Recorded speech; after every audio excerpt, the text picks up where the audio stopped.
నేను బీరకాయ విత్తనాలు ఎలా తీసుకున్నానో చూడండి. ఇవి మా టెర్రస్ గార్డెన్లో బీరకాయలు ముదిరిపోయి వదిలేసాను విత్తనానికని, వాటిని తీసుకుంటున్నాను. చూసారు కదా, నేను కొన్ని తీసేసాను ఆల్రెడీ. తీసినాక వీడియో తీస్తే బాగుంటుంది అనేసి మా పాపతో తీస్తున్నాను. చిన్న వీడియో తీద్దాంలే అనేసి, ఎలాగో తీస్తున్నాను కదా, ఊరికే జస్ట్ కొంచెం తీయమ్మా అనేసి అని తీపిస్తున్నాను.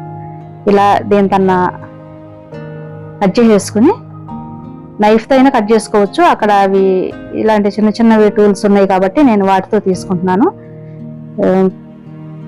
నైఫ్తో అన్నా కట్ చేసి ఇలా మనం ఇలా కొట్టేస్తే అన్నీ ఈజీగా రాలిపోతాయి.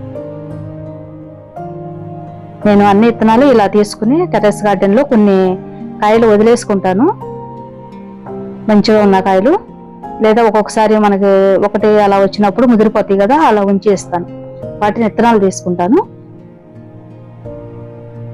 ఈ విత్తనాలనే నేను యూజ్ చేసుకుంటాను, టెర్రస్ గార్డెన్లో వచ్చిన విత్తనాలనే. ఇలా వేటికవే, ఇవి చిన్న బీరకాయ చిన్నగా ఉన్నాయి విత్తనాలు, ఇవి పెద్ద విత్తనాలు వేటికవే సపరేట్గా తీసుకుంటున్నాను.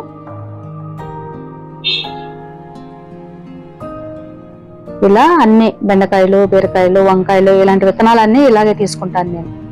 తీసుకుని దాన్ని దాచి పెట్టేసి సేవ్ చేసుకుని నెక్స్ట్ సీజన్కి వాడుకుంటాను. ఇలా ఇప్పుడనే కాదు, మాకు చిన్నప్పటి నుంచి మా నాన్న వాళ్ళు తీసేటప్పుడు నేను చూసేదాన్ని. మాకు తోటలు ఉంటాయి కాబట్టి అక్కడ కూడా చిన్నప్పుడు నేను ఇలాంటి పనులు చేసేదాన్ని. అవి నాకు ఇప్పుడు యూజ్ అవుతున్నాయి. నేను ఎలా చేయాలి ఏంటో తోటల పనులు అనేది అదే ఇంట్రెస్ట్తో చేస్తున్నాను. చూసారు కదా, ఇవన్నీ ఇలా తీసి పెట్టుకున్నాను. ఈ కాయలు మొత్తం తీసాను. ఇంకా చిన్న వీడియో అనమాట, ఎప్పుడు తీసుకునేది చూపించను ఎక్కువ. ఎలాగో తీస్తున్నాను కదా, చిన్న వీడియో తీయమన్నాను. చూసారు కదా, ఈ వీడియో మీకు నచ్చినట్లయితే లైక్ చేయండి, షేర్ చేయండి, ఛానల్ సబ్స్క్రైబ్ చేయండి. Thank you for watching.